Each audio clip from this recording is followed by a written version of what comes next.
Hola, buen día. Mi nombre es Sofía Yetzalén Silva Zúñiga. Soy estudiante de cuarto año de la licenciatura en médico cirujano en la Universidad de Guanajuato.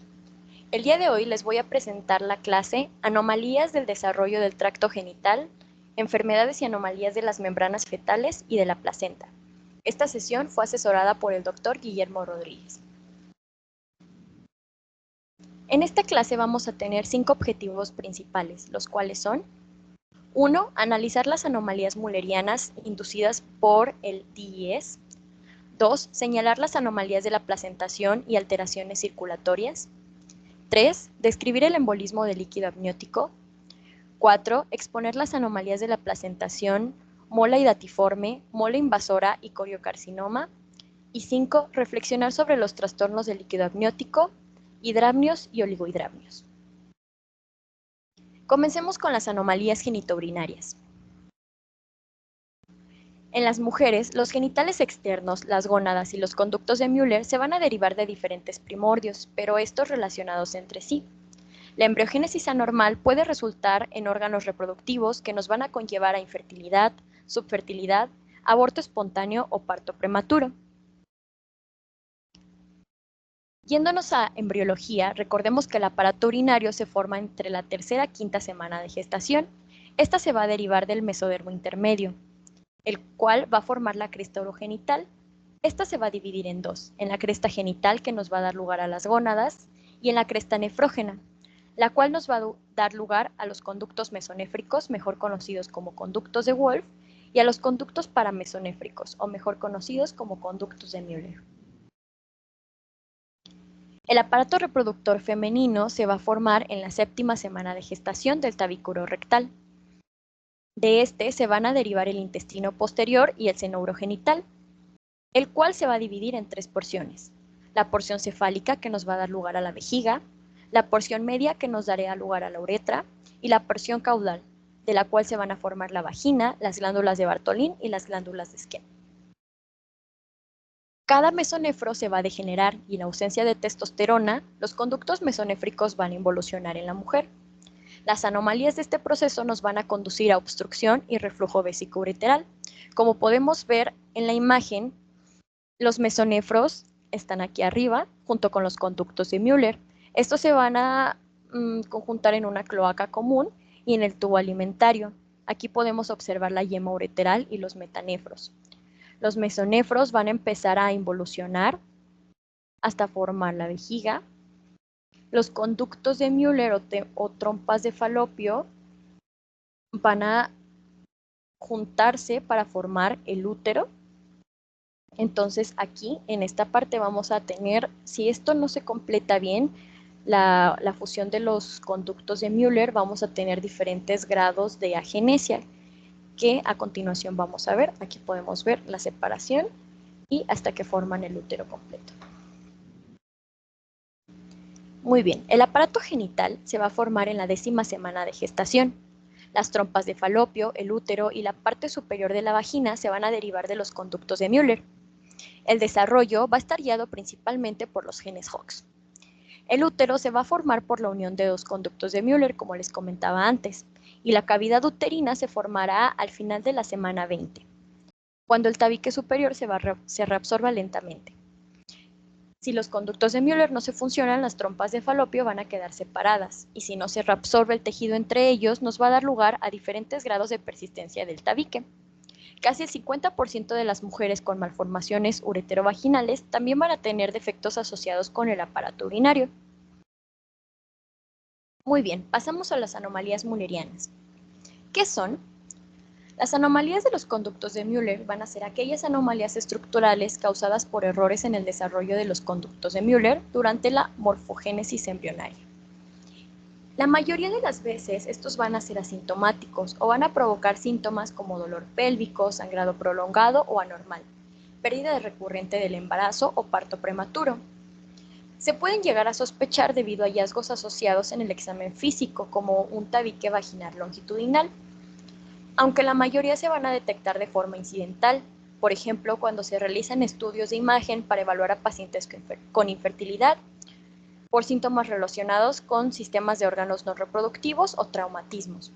La mayoría de las pacientes va a llegar a consulta y pueden reportar dolor al momento del coito, sangrados anormales o amenorrea primaria.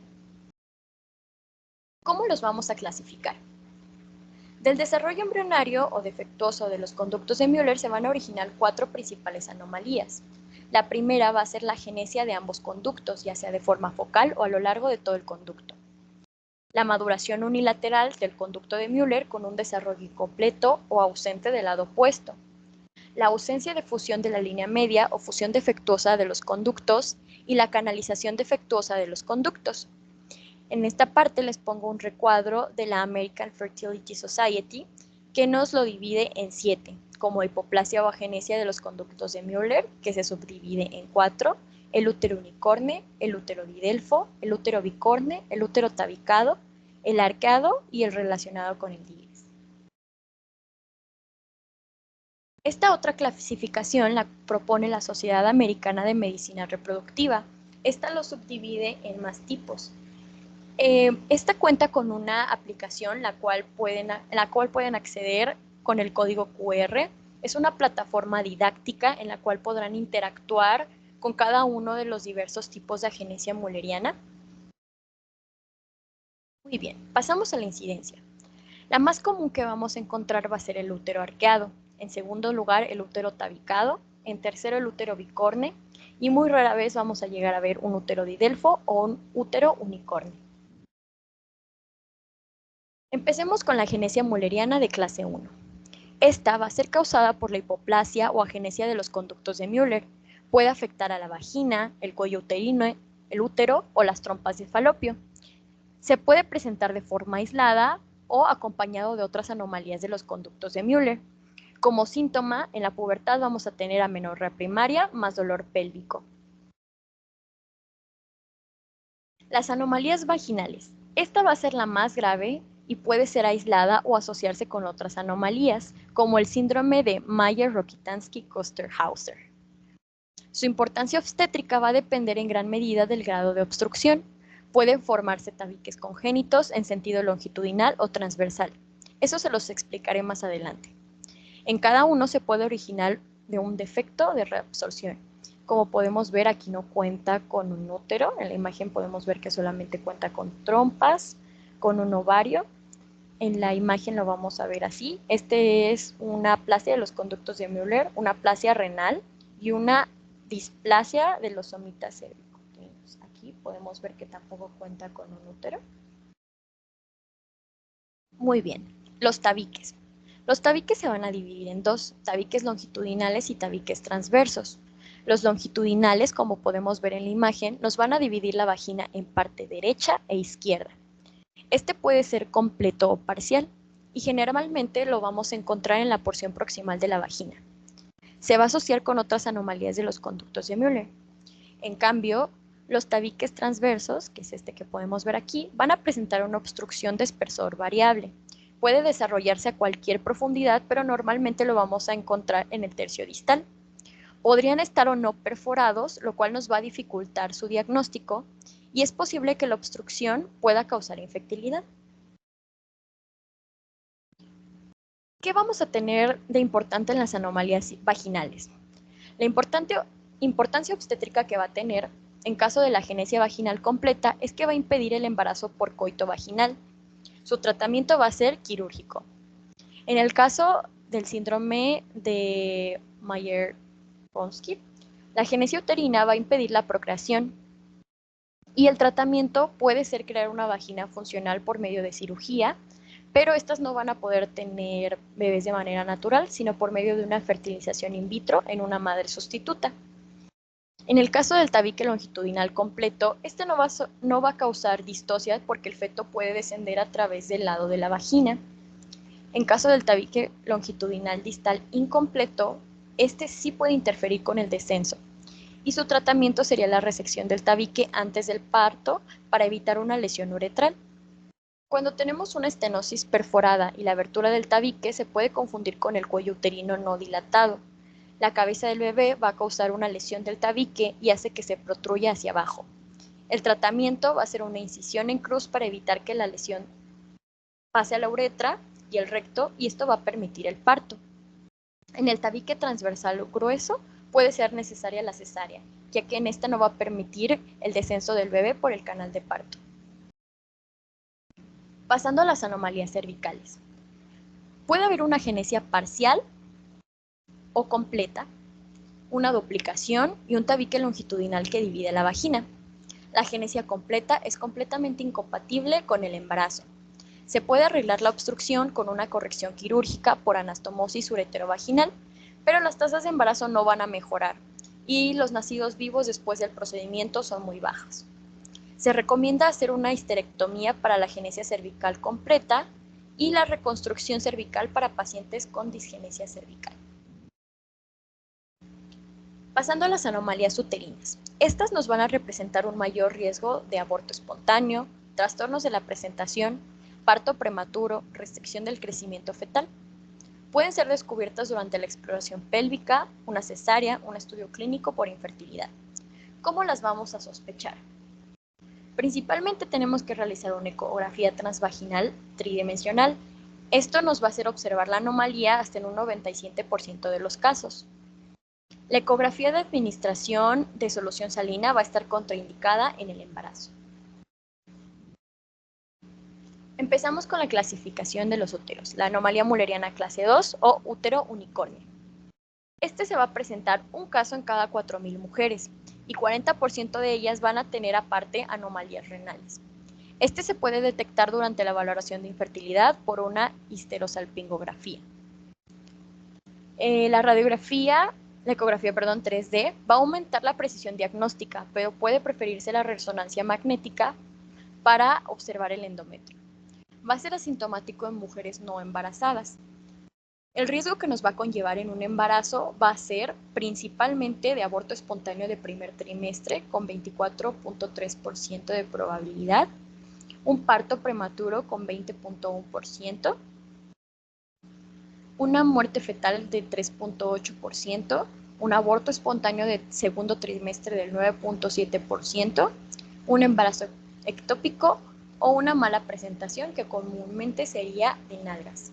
En las imágenes podemos observar que solamente el útero va a tener un solo lado, que es este. Aquí también lo podemos observar en esta otra imagen. Y en esta imagen tenemos un útero unicornio con un cuerno rudimentario que podemos observar de este lado. ¿Cuál va a ser la importancia clínica de esto?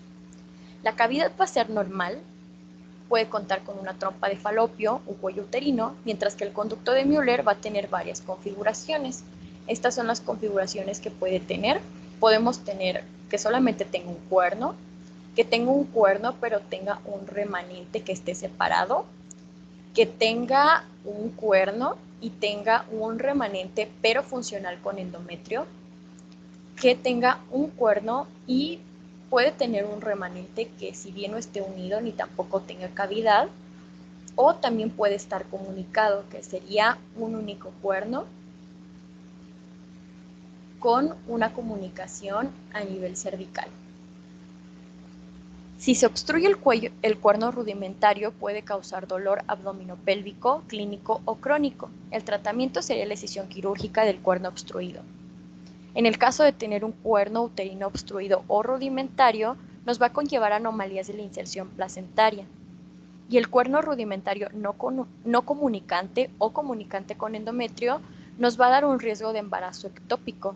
Como vemos, puede fecundarse ya sea en este caso o en este caso que se comunica, entonces se implantaría en el cuerno rudimentario pero con endometrio. Y el tratamiento sería la extirpación quirúrgica. El útero didelfo, que es la clase 3 de las anomalías mullerianas, se causa por un error de fusión, lo que nos va a traer dos hemiúteros, dos cuellos uterinos, dos vaginas o con un tabique vertical longitudinal. Este puede ser aislado o formar parte del síndrome de Herrling-Werner-Wunderwilch. Se va a sospechar por la presencia de un tabique vaginal longitudinal y dos orificios cervicales. Como podemos ver aquí en la imagen, vamos a tener dos orificios y el tabique que recorre la mitad del útero. También lo podemos ver en esta imagen. Generalmente se va a encontrar separados de manera uniforme Y los riesgos que nos conllevan es de aborto espontáneo del 32%, de parto prematuro y una mala presentación fetal. El útero de Delfo va a ser una duplicación de las estructuras reproductivas que generalmente se limita al útero y al cuello uterino. Del 5 al 20% también van a tener una agenesia renal ipsilateral. Y el 65% se presenta normalmente a la derecha. ¿Cuál va a ser la importancia clínica de esta afectación? Va a ser una vagina aceptada hasta en un 75% de las pacientes. Esto nos va a traer una dificultad en las relaciones sexuales y el parto vaginal. El tratamiento sería la resección del tabique. En las pacientes que tengamos con dolor pélvico, abortos espontáneos recurrentes o antecedentes de parto prematuro, se recomienda una metroplastía.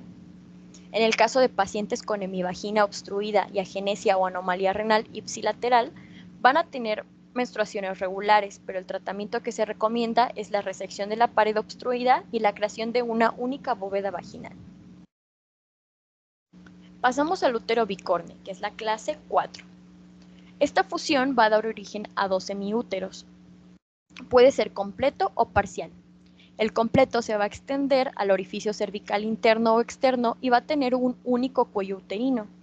En cambio, el parcial, la hendidura solamente va a extenderse en el interior del útero. Entonces, esto nos va a formar una sola vagina, como podemos ver en la imagen de aquí abajo. Y en la resonancia vamos a tener el útero en forma de corazón. ¿Cuál es la importancia clínica de esta clase? Bueno, nos va a conllevar a riesgos como aborto espontáneo, parto prematuro y mala presentación. La vagina y el cuello uterino normalmente los vamos a ver normales, pero la supervivencia fetal va a estar entre el 50 y el 60%. El útero tabicado es la clase 5 de las agenesias.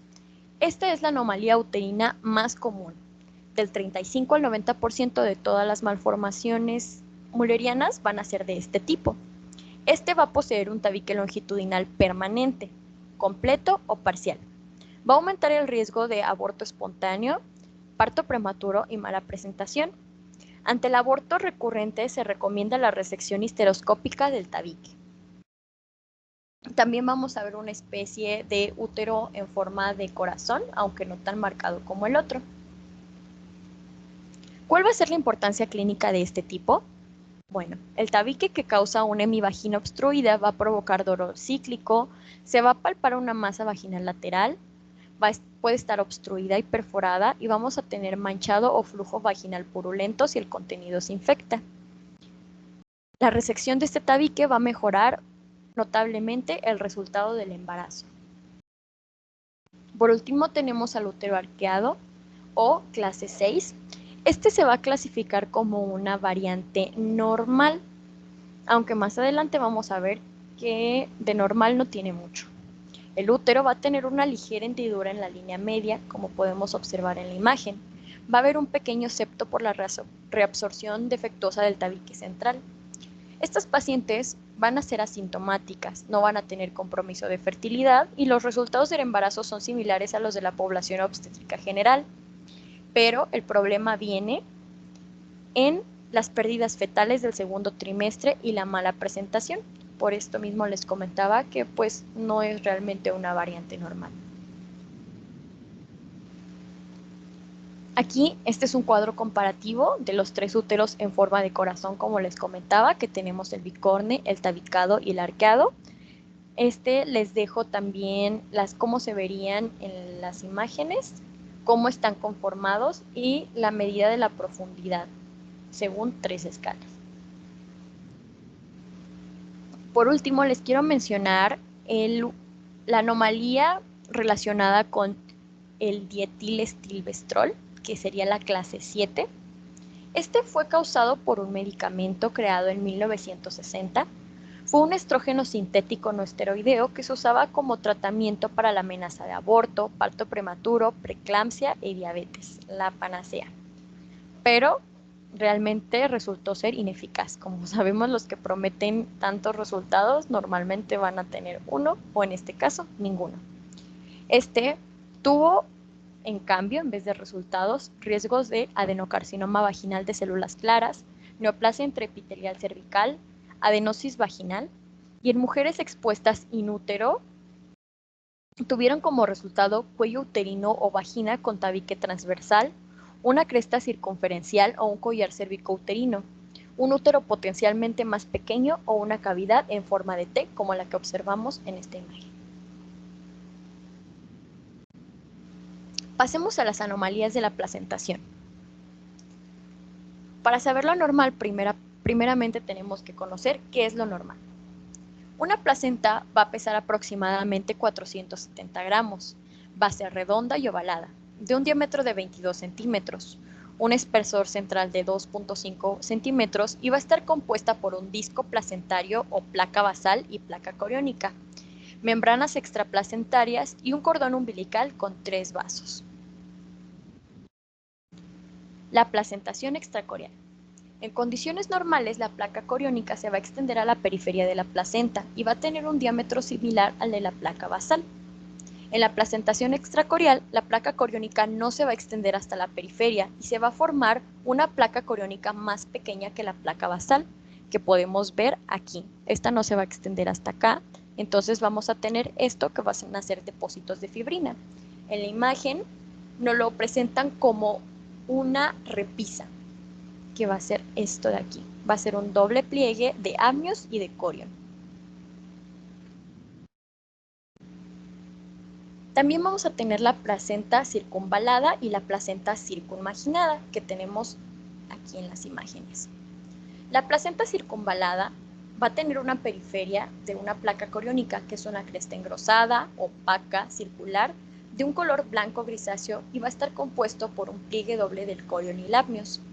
En el caso de la placenta circunmarginada va a haber fibrina y una hemorragia antigua entre la placenta y el amniocorión que la cubre.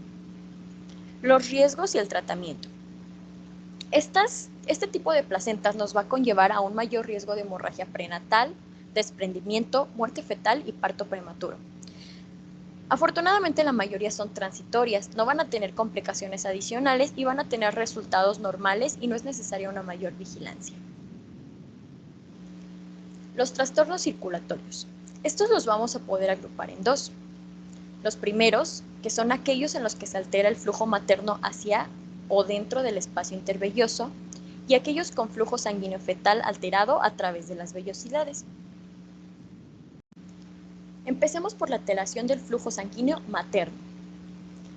Tenemos primeramente el depósito subcoriónico de fibrina. Este nos va a conllevar una ralentización del flujo sanguíneo materno dentro del espacio intervelloso. Lo vamos a poder observar por placas blancas o amarillas, firmes, redondas, elevadas, justo debajo de la placa coriónica. Luego, el depósito perivelloso de fibrina. Este va a reducir la oxigenación vellosa y va a haber necrosis del sincicio trofoblasto. Más del 25% de las vellosidades nos van a conducir a restricción del crecimiento fetal y resultados neonatales adversos. Lo vamos a observar como nódulos placentarios blancos, amarillentos y que son visibles dentro del parénquima. Pasando al infarto del piso pélvico y el trombo intervelloso. El infarto del piso pélvico va a ser una variante extrema del depósito perivelloso de fibrina que veíamos anteriormente. Se va a observar como una capa fibrinoide densa dentro de la placa basal placentaria y se va a denominar infarto de forma errónea. La superficie se va a ver corrugada, firme, gruesa, blanca o amarilla y va a impedir el flujo sanguíneo materno normal hacia el espacio intervelloso. Esto puede ser por un síndrome por anticuerpos antifosfolípidos o factores angiogénicos implicados en la preeclampsia. En la ecografía vamos a ver un engrosamiento de la capa basal y nos pueden dar como resultado aborto, restricción del crecimiento uterino, parto prematuro y mortinato. El trombo intervelloso va a ser una acumulación de sangre materna coagulada que normalmente podemos encontrarlas en el espacio intervelloso mezclados con sangre fetal debido a una rotura en la vellosidad. Esta no se va a relacionar con efectos fetales adversos, la podemos ver aquí. Hematomas. Los hematomas los vamos a clasificar según el espacio en el que se encuentren. El hematoma retroplacentario se va a encontrar entre la placenta y su decidua adyacente. El hematoma marginal se va a encontrar entre el corión y la decidua en la periferia placentaria. También se puede denominar hemorragia subcoriónica. El hematoma subamniótico se va a encontrar debajo del apnios, pero sobre la placa coriónica. Y el trombo subcorial se va a encontrar sobre el techo del espacio intervelloso y debajo de la placa coriónica. Esta también se puede encontrar con el nombre de mola de Breus. En la imagen lo vamos a ver hiperecoico o isoecoico si lo vemos dentro de la primera semana después de que se formó la hemorragia. En cambio, si lo vemos 1 o 2 semanas después, se va a ver hipoecoico, pero si lo vemos después de 2 semanas, ya va a ser anecoico. Las grandes acumulaciones de estos nos pueden conllevar a aborto, mortinato, desprendimiento placentario y parto prematuro. Muy bien, ahora pasemos a la alteración del flujo sanguíneo, pero fetal. Aquí vamos a encontrar una vasculopatía trombótica fetal. Como bien sabemos, es normal encontrar un número limitado de trombos en la placenta madura. Si hay muchas vellosidades afectadas, como en el caso de la preeclampsia, va a haber una restricción del crecimiento, mortinato, o pueden tener patrones de la frecuencia cardíaca no muy tranquilizadores. En el caso de las lesiones vasculares vellosas, las podemos dividir en 3. La corianjosis, que es el aumento del número de capilares dentro de las vellosidades terminales. Tienen que ser en más de 10 capilares, más de 10 vellosidades y más de 10 campos observados a través de un lente de microscopio de 10. Focal, si el aumento de la vascularidad capilar en una porción significativa de la placenta, y la corangiomatosis, si el aumento del número de capilares en la vellosidad central, pero sin afectar las vellosidades terminales. Pasamos a la enfermedad trofoblástica gestacional. ¿Qué es esto? Van a ser tumores que se caracterizan por una proliferación trofoblástica normal. Se van a originar en la placenta y tienen el potencial de invadir localmente el útero y metastatizar. Las características comunes que van a tener van a ser la hiperplasia del trofoblasto y un marcado aumento de la porción beta de la hormona HCG. Por lo tanto, va a ser crucial para el diagnóstico del tratamiento de la vigilancia, ya que, como les digo, invade rápidamente. ¿Cómo los vamos a clasificar? Las enfermedades trofoblásticas gestacionales las podemos clasificar en 3. En mola hidatiforme, completo parcial, que ya vimos. En tumores trofoblásticos gestacionales, que son las molas. Y enfermedad trofoblástica persistente. Esta la vamos a dividir de alto riesgo y de bajo riesgo. El bajo riesgo serían sin factores de alto riesgo. Pero ¿cuáles son los factores de alto riesgo? Pues van a ser la fracción beta de la hormona HCG mayor a 40.000, una duración mayor a 4 meses, que ya no se haya formado una metástasis cerebral o hepática, el fracaso de la quimioterapia o un antecedente de embarazo a término. Mola hidatiforme. Ok, vamos a tener una mola completa o parcial. La completa va a ser en ausencia de embrión y de vascularización vellositaria. La parcial es la más frecuente y la vamos a tener por una degeneración focal, sobre todo a expensas del sincicio trofoblasto y del embrión, que muere precozmente. En esta imagen lo pueden ver más claro. Aquí está la mola completa. Recuerden que es la que no va a tener contenido genético, no se va a formar. Y la mola parcial es la que en 2 espermatozoides van a fecundar un óvulo con contenido genético normal. También puede ser si el óvulo presenta contenido genético diploide, y esto nos va a conllevar una triploidía y la formación de la mola parcial. La patogenia. En el caso de la completa, va a ser por una fecundación de un óvulo vacío o inerte por un espermatozoide 23X que va a duplicar sus cromosomas en la fecundación, o por 2 espermatozoides. La mayoría van a ser casi siempre 46XX, pero ambos cromosomas X van a ser de origen paterno.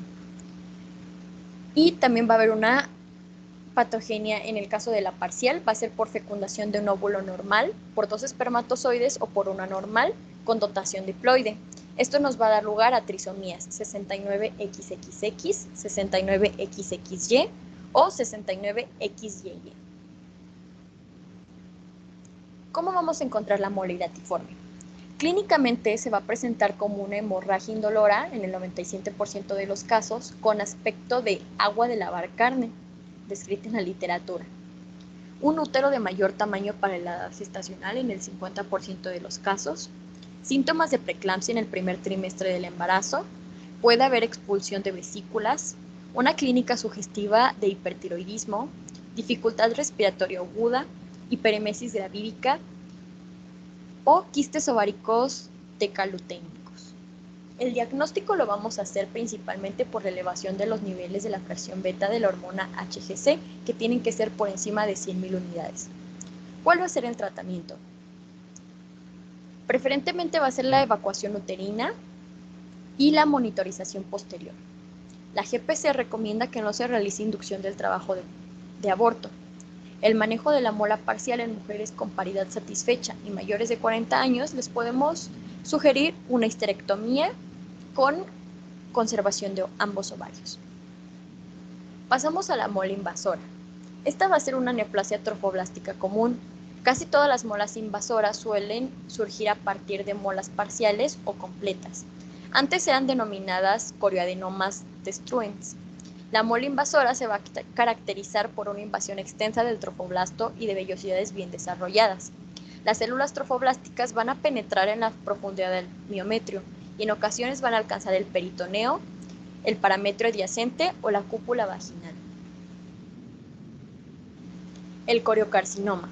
Esta va a ser una neoplasia trofoblástica más frecuente después de una gestación de término, de un aborto, y solo una tercera parte de los casos van a ocurrir tras un embarazo molar. ¿Qué es lo que pasa aquí? Las células van a evocar características del citotrofoblasto y del sinciciotrofoblasto y no va a poseer vellosidades. Lo preocupante de esto es que es de crecimiento rápido, va a invadir el miometrio, los vasos sanguíneos y va a provocar hemorragia y necrosis. Se puede volver visible en la superficie uterina en forma de nódulos irregulares y oscuros. Va a tener metástasis vía hematógena. Va a llegar a pulmones, a vagina, vulva, riñones, hígado, cerebro y ovarios. También puede ser a los intestinos. Pasamos a los líquidos del líquido amniótico. Vamos a tener dos. Primero les voy a hablar del embolismo del líquido amniótico. ¿Qué es esto? Es una complicación muy poco común, pero que ocurre cuando el líquido amniótico y las células de origen fetal entran a la circulación materna durante el trabajo de parto o el parto. Las tasas de mortalidad fetal y materna son muy altas. Es difícil diagnosticar y generalmente lo vamos a dar por un diagnóstico de exclusión. Como les comento, es muy poco común, entonces es en lo último que debemos de pensar. Desde el inicio de los síntomas hasta el colapso cardiovascular van a pasar alrededor de segundos o más de 4 horas. ¿Cómo se va a presentar? Tenemos, como les comento, podemos tener desde segundos para actuar hasta más de 4 horas, entonces es importante que pongamos atención. Los signos van a ser dificultad respiratoria, hipoxia, edema pulmonar, estado mental alterado, convulsiones, colapso cardiovascular materno repentino, coagulación intravascular diseminada, aparición repentina de sufrimiento fetal. ¿Qué podemos hacer en estos casos? Vamos a colocar a la paciente en posición de cúbito lateral izquierdo para minimizar la compresión de la vena cava. Vamos a suministrar oxígeno por máscara sin respirador o tubo endotraqueal. Reanimaremos con líquidos y sangre. Se administrarán presores para el apoyo de la circulación materno-fetal hasta realizar el parto de urgencia. Si la paciente grávida no puede ser reanimada, la cesárea perimortem dentro de los 5 minutos siguientes al paro cardíaco aumenta las posibilidades de supervivencia neonatal. Ahora sí, pasando a los más conocidos, que son los polidrapnios y oligodrapnios. Empezamos con los polidrapnios. ¿Cuándo vamos a considerar un polidrapnio? Cuando la cantidad de líquido amniótico al nacimiento es mayor a 2.000 mililitros. Este va a estar relacionado con defectos del tubo neural, como la meroanencefalia, la raquisquisis y la mielosquisis. Otra de las causas de los polidrapnios son las alteraciones del tubo digestivo que impide que el líquido amniótico llegue al intestino para su reabsorción, como la atresia del esófago. Existen factores extrínsecos como la diabetes mellitus materna. ¿Cómo vamos a hacer el diagnóstico? Bueno, este se va a producir en el 3% de las gestaciones y es de etiología idiopática en el 60% de los casos. El diagnóstico se va a hacer por visualización ecográfica del aumento del volumen del líquido amniótico. que puede ser bajo dos criterios. Uno, el del bolsillo único más profundo, que tiene que ser mayor a 8 centímetros, o por el índice de líquido amniótico, que tiene que ser mayor o igual a 24 centímetros. Esto también lo vamos a clasificar en leve, moderado y severo. En esta parte podemos ver las medidas en centímetros de los dos parámetros que les acabo de mencionar. El tratamiento. Primero que nada tenemos que descartar anomalías fetales. Podemos hacer amniocentesis repetidas evacuadoras para evitar la rotura prematura de membranas o el parto pretérmino. Pasamos a los oligohidramnios. ¿Cuándo los vamos a considerar oligohidramnios? Cuando la cantidad de líquido amniótico al nacimiento es menor a 400 mililitros. Este se va a relacionar con la baja o nula producción de orina del feto.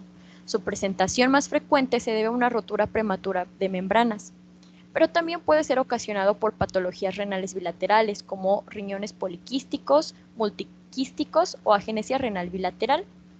Como vemos, se relaciona con el tema que veíamos anteriormente, entonces la madre puede poseer alguna agenesia mulleriana.